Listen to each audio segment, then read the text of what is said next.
Fa molts anys enrere, quan van començar, les persones que tenien 60 anys tenien uns neguits diferents de les persones que ara arriben amb 60 anys. I llavors això nosaltres ho anem evolucionant. Què fem? Amb els monitors, monitores, amb els usuaris. Cada vegada tenim gent més activa que ens proposen cursos de tota mena i alguns tallers han sigut fruit d'una demanda dels usuaris, com per exemple va ser el curs de Mac.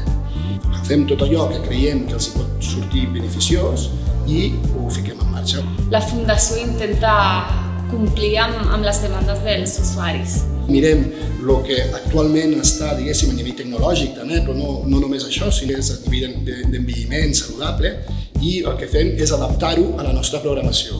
I que finalment els usuaris aprenguin, però també s'ho passin bé, i hi hagi aquesta part més sociabilitzadora per amb ells, que això nosaltres ens en prenem molt.